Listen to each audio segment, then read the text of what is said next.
그 마태복음, 마가복음, 누가복음, 요한복음이 있는데 마태는 마태의 관점에서 또 마가는 마가의 관점에서 누가는 누가의 관점에서 요한은 요한의 관점에서 기록하는데 그게 전부 다 뭐냐면 이 예수님에 대해서 기록하거든요.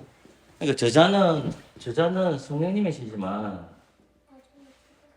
성령님께서 마태를 통해서 예수님 어떤 분이시냐는 가르쳐주고 또 성령님께서 마가를 통해서 예수님 어떤 가르쳐주고 그러니까 보면 예수님에 대해서 보는데 관점이 사실은 내 관점으로 기록하는 거예요.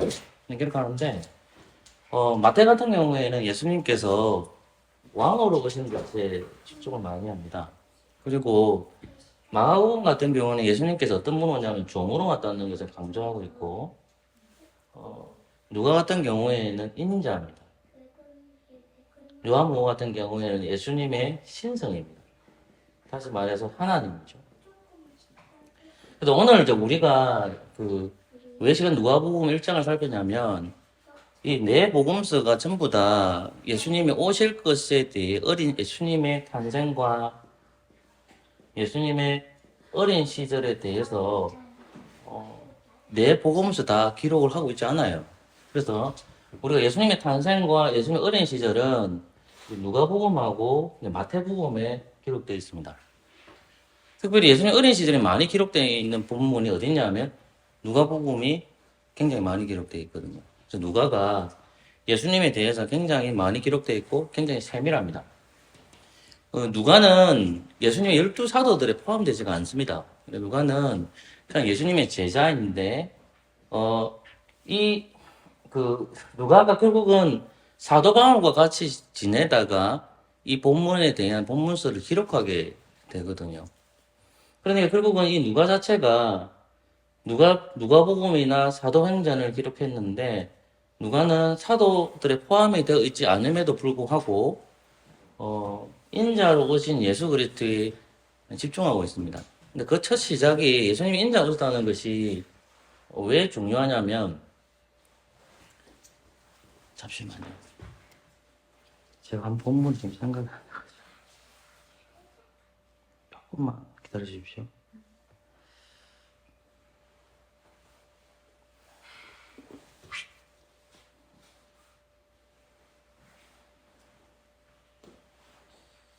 주제 구절이 제가 생각이 안 났어요.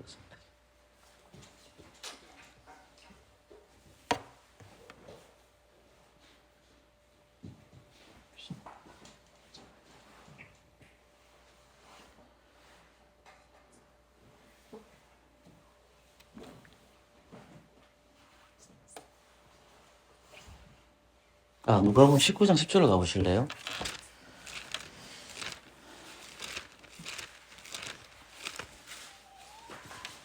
누가복음 19장 10절을 같이 읽어볼까요? 한번 읽어보겠습니다.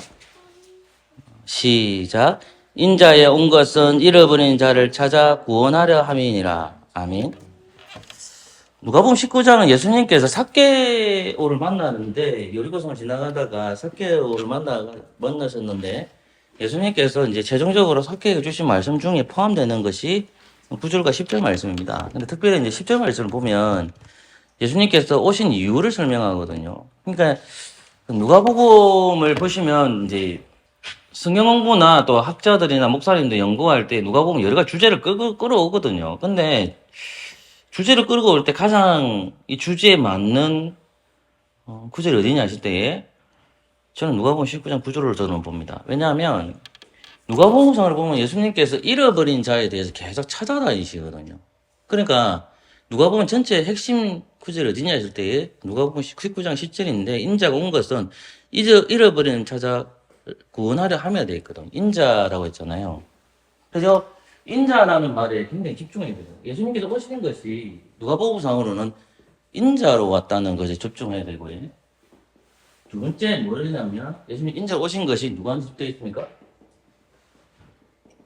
잃어버린 자를 찾아오는 거예요. 그러면 인자가 누구인 것과 잃어버린 자가 누구인지를 이제 찾아내야 되죠. 근데 제가 왜 자꾸 누가복음 1장을 읽었는데 이걸 살피느냐? 이걸 이해하고 가야만 누가복음 1장이 이해가 됩니다. 이걸 이해하지 못하고 들어가면 그냥 이제 나무 하나만 이해되는 거기 때문에 예수님이 이 땅에 오신 여러 가지 목적이 있는데 누가복음상으로는 이방인 누가는 유대인이 아니에요. 이 기록한 누가복음을 기록한 누가는 이방인 사람입니다. 이 이방인 사람임에도 불구하고 왜 이 사람이 성령의 영감으로 감동이 되어서 예수님을 포커스를 딱 맞췄는데 인자로 오신 예수님의 딱 포커스를 맞추고 있는 거예요. 그 인자로 오신 그 예수님이라는 것은 예수님이 완전한 뭐라는 거죠? 완전한 사람이라는 거예요. 이거 다른 말로 하면 예수님이 완전한 사람이라는 것은 하나님 아들이기 때문에 새아담이라는 거거든요. 예수님이 이 땅에 오신 것이 뭐냐면 새아담으로 오셔서 잃어버린 자를 찾아가겠다는 거예요. 그러니까 이제 그 새아담으로 오신 예수님께서 드디어 오시는데 이 소식을 이제 알려야 되잖아요. 그죠? 이 소식을 알려야 된단 말입니다.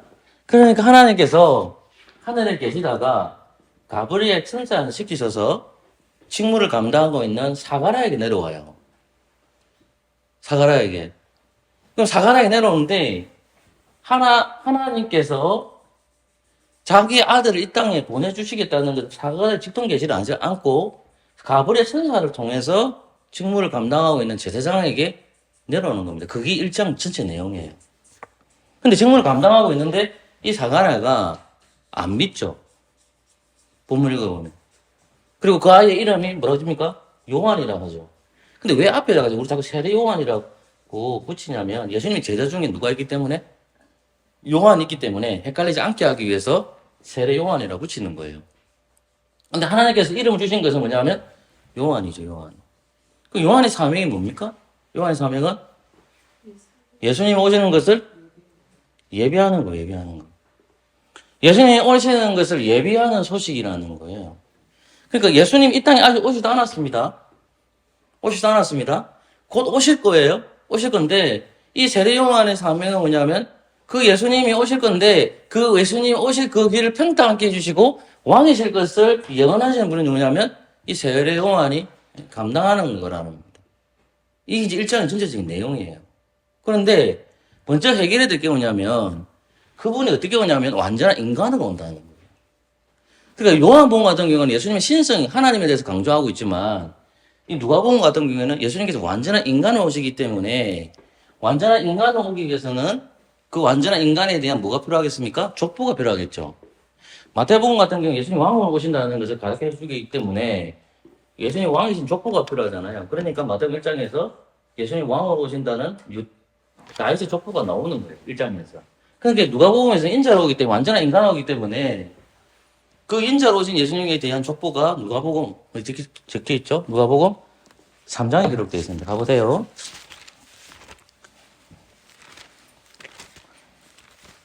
혹시 듣고 이해가 안 가면 다시 나중에 마치고 나서 물어보십시오. 그 족보를 보시면 예수님이 30세가 되었을 때에 그 족보가 쭉 나오고 있단 말입니다. 근데 마태복음 족보를 보면 아브라함으로부터 시작해가지고 밑으로 쭉 내려오게 돼 있다고요. 어디까지? 요새까지. 근데 이 누가복음을 읽어보면 어떻게 돼 있죠? 이쪽으로 올라가는 거예요. 누구부터 시작해서? 당연히 예수님의 아버지가 누구죠? 육신적으로? 요셉이잖아요. 요셉부터 시작해서 어디까지 올라갑니까? 아담까지 올라가요. 조금 더 하나님까지는. 자, 그럼 잘 보세요. 왜 그러면 요셉으로 시작해서 이에 있는 족보까지 올라가느냐 하면 이 예수님이 여기 계시다 그러면 저를 보셔야 됩니다. 예수님이 요셉을 통해서 태어나는 것으로 설명합니다. 그러니까 이 아담이 하나님 앞에 죄를 범했잖아요. 그래서 예수님께서 어떤 아담을 온다는 말입니까? 여기서 새 아담을 온다는 거예요. 그럼 아담도 하나님의 아들이고 예수님도 하나님의 아들로 오시는 거잖아요. 근데 이 첫 번째 아담은 실패했잖아. 그죠? 그 새 아담으로 오신 예수님께서 인자로 오셨다는 거예요. 완전한 사람의 아들로 이 땅에 오셨는데 그분이 새 아담으로서 이제 그 일을 감당한 거예요. 그러니까 이해하셨죠? 그러면 하늘에서 하나님께서 이거를 이미 창세전에 계획을 했으니까 이 땅에 이제 보내주셔야 되잖아요. 이 땅에. 그러면 창세전에 하나님께서 이미 이것을 계획해 놓으신 거예요. 우리가 2000년 전에 예수 그리스도께서 실질적으로 12월 25일 태어나는 건 아무도 모릅니다, 그날. 그냥 그것을 정해놓고 기억하는 거예요. 근데 어쨌든 예수님 오신 것은 맞으니까. 그 오신 날이 맞으니까. 그 예수님이 오신 날이 있단 말입니다. 그러면 2000년 전에 그 날이 있다가 2000년 전에 있었던 것도 맞지만은 이미 장세전에 하나님께서는 계획해 놓으신 거예요. 하나님의 아들이신 그리스도를 이 땅에 보내주실 것을 하나님께서는 이미 계획해 놓으셨는데 그것을 보내주시는 날이 점점 다가오는 거예요. 그게 복음인 거죠. 그러면 예수님께서 오실 것이라는 그 소식을 누가 전해야 되는 거죠? 누가 전하는 겁니까? 예수님 오시기 전에 앞서서 그게 누가 하는 거죠? 세례 요한이 하는 거예요. 예수님이 오셔서 죄를 평탄케 하고 그분이 다시 오실 거야 하면서 먼저 태어날 사람이 누구냐 하면 세례 요한이에요. 그럼 세례 요한 태어나는 것도 누구의 말씀의 성취입니까? 하나님께서 주신 말씀이 있겠죠. 마가복음을 가세요. 내가 이사야 찾을 수 있는데 그냥 마가복음으로 갈게요. 마가복음 1장으로 가보세요. 마가복음 1장.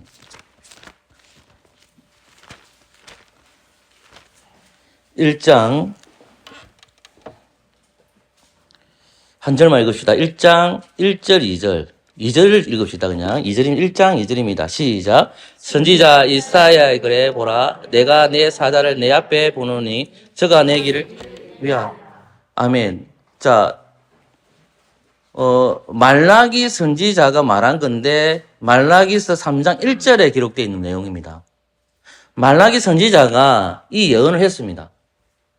자, 내가 내 사들 앞에 보내니, 앞에 이사야 그랬는데 왜 말라기라 하지? 또 오해하시면 안 됩니다. 강야에서 외치는 이게 이제 이사야와 관련되는 말입니다.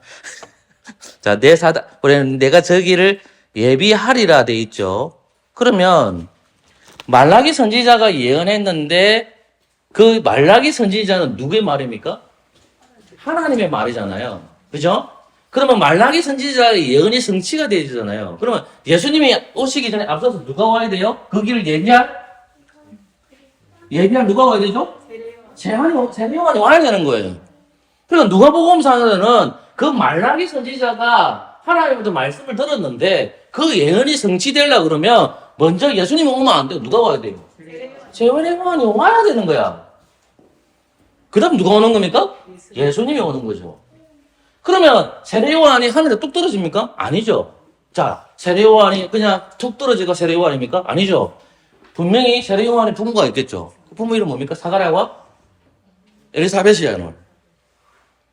이해되셨죠? 근데 이 사람들은 레이지파 사람들이에요. 이해했죠? 그러면 근데 예수님이 오실 건데 예수님에 관한 족보가 누가복음 3장에나 나오고 마태복음 1장도 나오는데 예수님은 누구의 몸에서 태어나느냐? 마리아의 몸에서 나죠.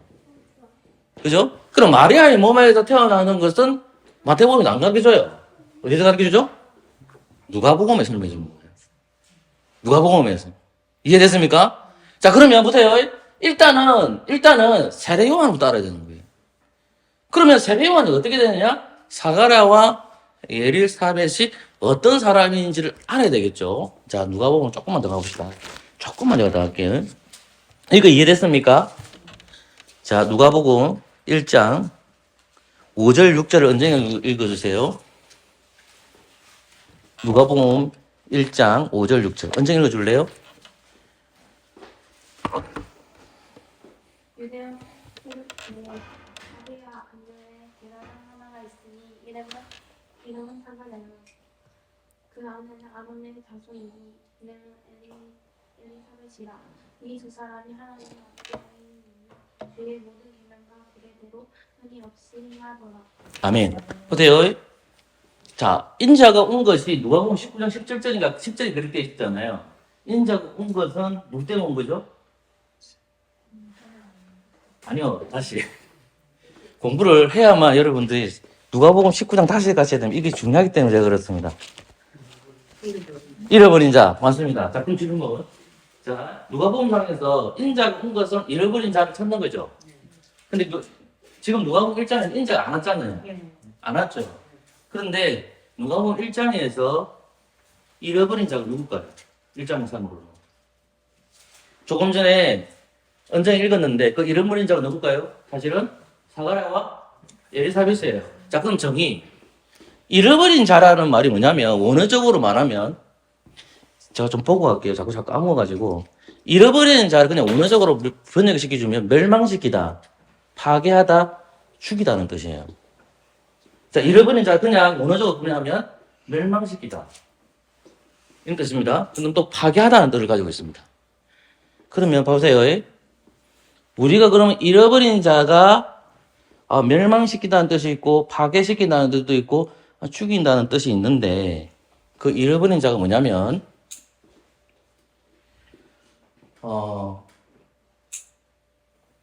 고아가 잃어버린 자고 해. 가고가 잃어버린 자고 해. 그런 사람들이 잃어버린 자입니다. 쉽게 설명해요. 무슨 말이냐면 예수님께서 잃어버린 자를 찾아왔잖아요. 근데 예수님을 찾아오는 사람들이 있어요. 그런 사람들이 잃어버린 자들입니다. 자, 예수님이 본문 하나 한번 찾아볼게요. 누가복음 7장으로 가보세요. 그냥 본문 언급해 주면 더 나을 거예요. 말로 설명을 이걸 잘 못하겠습니다. 누가복음 7장 보시면 이 말씀이 나옵니다. 37절 말씀을 우리 같이 한번 37절, 38절을 같이 읽어볼까요? 시작.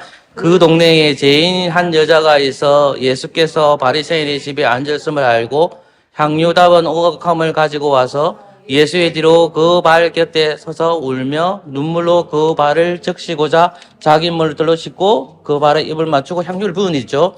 36절을 보니 돼 있죠. 예수님이 바리새인 집에 간 거예요. 성인이 된 예수님이에요. 바리새인 집에 갔어. 근데 이 바리새인 이 나쁜 놈이 예수님한테 아무것도 안 줘요. 근데 갑자기 죄인인 여자가 팍 나타나요. 예수님이 옆에 뒤로 가가지고 그 여자가 행위를 보여주는 것이 조금 전에 읽었던 구절입니다. 37절 보세요. 그 동네에 뭐라 돼 있죠?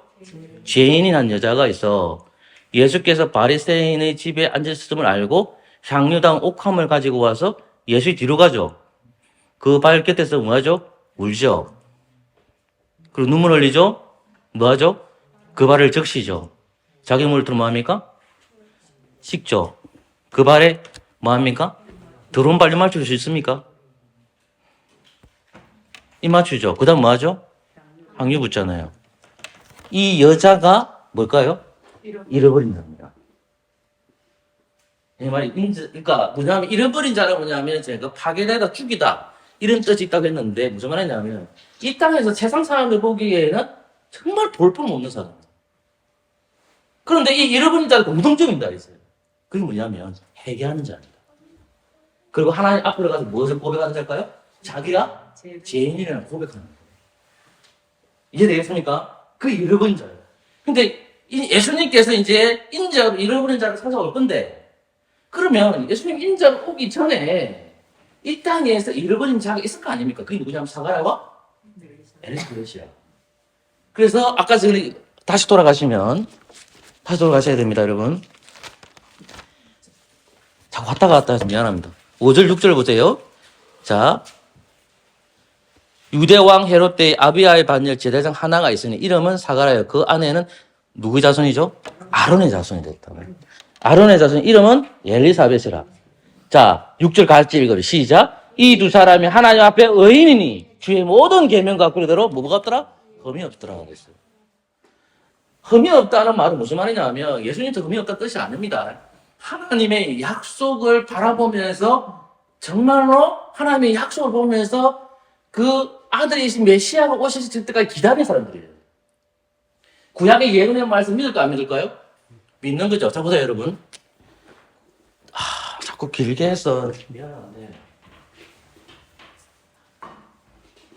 구약이 있고, 보이죠? 조금 더 가면 여기 신약입니다. 그럼 구약과 신약 때의 하나님의 계시가 딱 끊길 때가 있어. 몇 년 동안? 하나님 말씀 안 하십니다. 몇 년 동안 말 안 했죠? 400년입니다. 신구약, 중간, 하나님이 구약과 신약이 넘어갈 때에 하나님 400년 동안 말을 안 해요. 말을 안 해요. 근데 누가복음 1장에 보면 그 하나님 말이 없는 그 시대임에도 불구하고 하나님께서 그들에게 계시의 말씀을 안 가르쳐준단 말입니다. 계시의 문이 닫혀 있는 거예요, 지금요. 그럼에도 불구하고 하나님 말씀은 있었잖아요. 하나님 주신 약속의 말씀이 있잖아요. 그죠? 근데 그 약속의 말씀을 믿고 기다리는 사람이 있었다고. 그게 이르고인 자입니다. 그래서 사가라와 엘리사벳이 하나님의 약속을 바라보기 때문에 하나님 앞에 바르게 살아가는 사람이 있었다는 거예요. 그러면 자 보세요.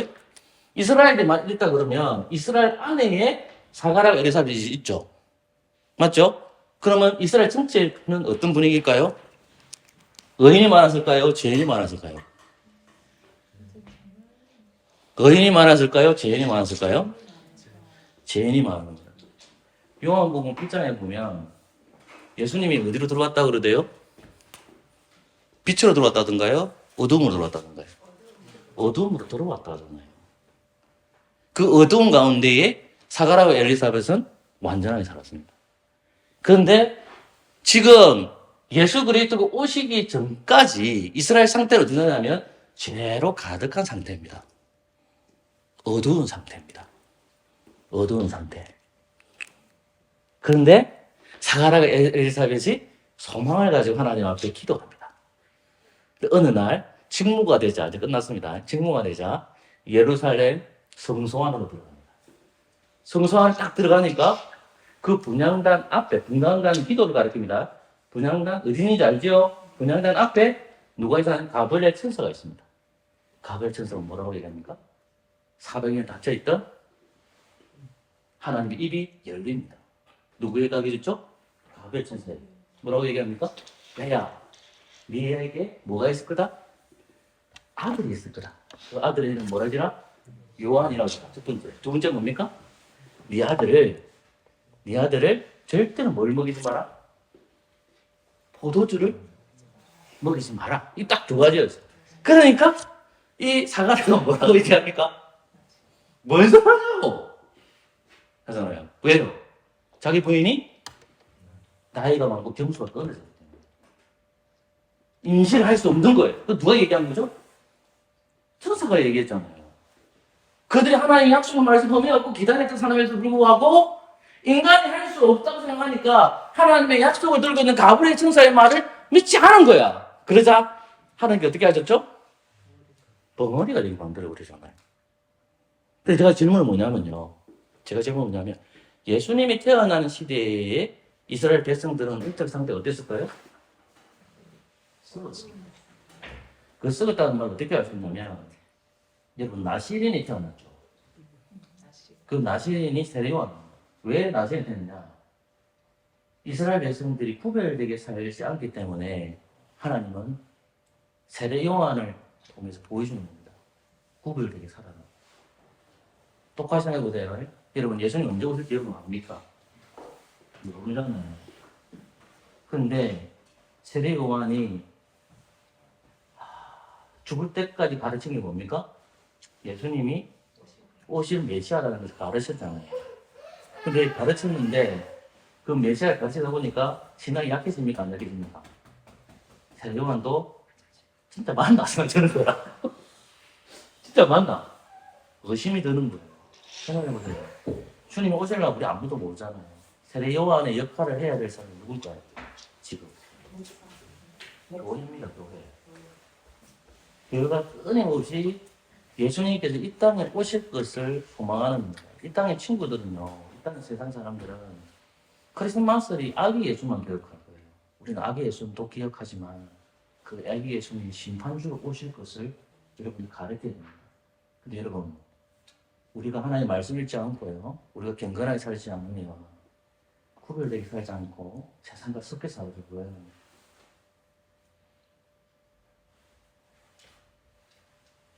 심각해지죠. 오신 메시아를 소망하지 않습니다. 여러분, 그거 잘 생각해 보시고요. 우리가 하나님 앞에서 구별된 백성으로 성령을 통해서 부르심을 받았다면 오신 메시아를 소망하셔야 됩니다. 그게 하늘 백성으로 살아가는 겁니다. 그래서 그걸 잘 마음속에 넣어서 그 메시아를 소망하는 저와 여러분 되시기를 소망합니다. 네. 자, 성경 어디 읽을 차례죠?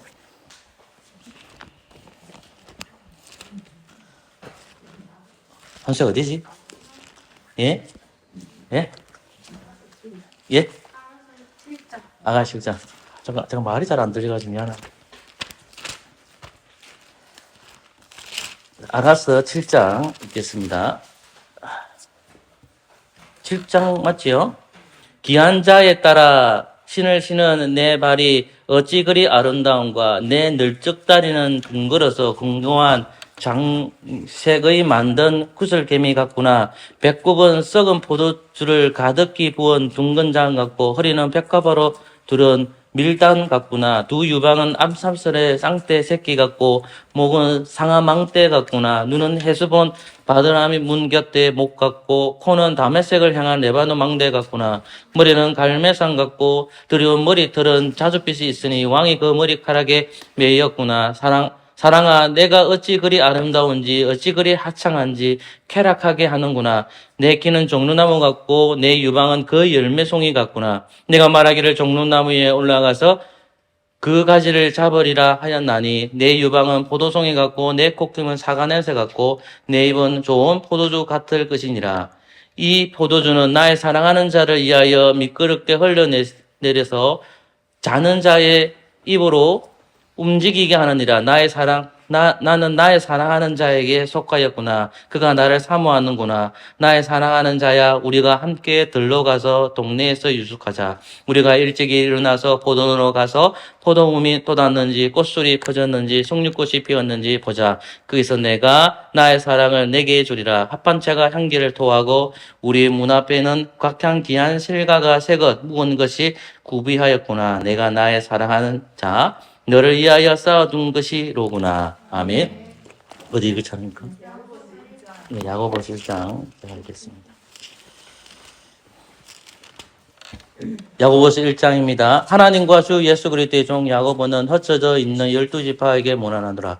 내 형제들아, 너희가 여러 가지 시험을 만나거든 온전히 기쁘게 여기라. 이는 너희 믿음이 시련의 인내를 만들어내는 줄 너희가 알미라. 인내를 온전히 이루라. 이는 너희로 온전하고 구비하여 조금도 부족함이 없게 하려 함이라. 너희 중에 누구든지 지혜가 부족하거든 모든 사람이 후히 주시고 꾸짖지 아니하신 하나님께 구하라. 그리하면 주시리라. 오직 믿음으로 구하고 조금도 의심하지 말라. 의심하는 자는 마치 바람에 밀려 요동하는 바닷물결 같으니 이런 사람은 무엇든지 주께 의기를 생각하지 말라. 두 마음을 품어 모든 일에 증함이 없는 자로다. 낮은 형제는 자기의 높음을 자랑하고 우한 형제는 자기의 낮아짐을 자랑할지니 이는 풀의 꽃과 같이 지나감이라. 해가 돋고 뜨거운 바람이 불어 풀을 말리오면 꽃이 떨어져 그 모양의 아름다움이 없어지나니 부한자도 그 행하는 일에 이와 같이 세잔하리라. 시험을 참는 자는 복이 있도다. 이것이 옳다 인정할 존을 받은 후에 주께서 자기를 사랑하는 자들에게 약속하신 생명의 면류관을 얻을 것임이니라. 사람이 시험을 받을 때에 내가 하나님께 시험을 받는다 하지 말지니 하나님은 악하게 시험을 받지도 아니하시고 신이 아무도 시험하지 아니하시느니라. 오직 각 사람이 시험을 받는 것은 자기의 욕심에 끌려 미혹됨이니 욕심이 잉태한 전 죄를 낳고 죄를 장성한 적 사망을 낳느니라. 내 사랑하는 형제들을 속지 말라. 각양 좋은 은사와 온전한 선물이 다 이로부터 빛들의 아버지께로서 내려오나니 그는 변함도 없으시고 해진하는 그림자도 없으시니라. 그가 그 조물 중에 우리로 한 천 열매가 되게 하시려고 자기의 뜻을 쫓아 진리의 말씀으로 우리를 나가셨느니라. 내 사랑하는 형제들아, 너희가 알거니와 사람마다 듣기는 속기하고 말하기는 더디하며 성내기도 더디하라. 사람의 성내는 것이 하나님의 의를 이루지 못함이니라. 그러므로 모든 더러운 것과 넘치는 악을 내어버리고 능히 너희 영혼을 구원할 바 마음에 심긴 도를 온유함을 받으라. 너희는 도를 행하는 자가 되고 듣기만 하여 자신을 속이는 자가 되지 말라. 누구든지 도를 듣고 행하지 아니하면 그는 거울로 자기의 생긴 얼굴을 보는 사람과 같으니 제 자신을 보고 가서 그 모양이 어떤 것을 곧 잊어버리거니와 자유하게 하는 온전한 율법을 들여다보고 있는 자는 듣고 잊어버린 자가 아니요 실행하는 자니 이 사람이 그 행한 일의 복을 받으리라. 누구든지 스스로 경건하다 생각하며 자기 해를 제갈먹이지 아니하고 자기 마음을 속이며 이 사람의 경건은 헛것이라. 하나님 아버지 앞에서 정결하고 더러움이 없는 경건은 곧 고아와 바보를 그 환난 중에 돌아보고 또 자기를 지켜 세속에 물들지 아니한 이것이니라. 아멘. 기도합시다. 하나님 돌아가는 발걸음을 지켜주시고 주의 백성답게 살아가게 하여 주옵소서. 예수 그리스도 이름으로 기도합니다. 아멘.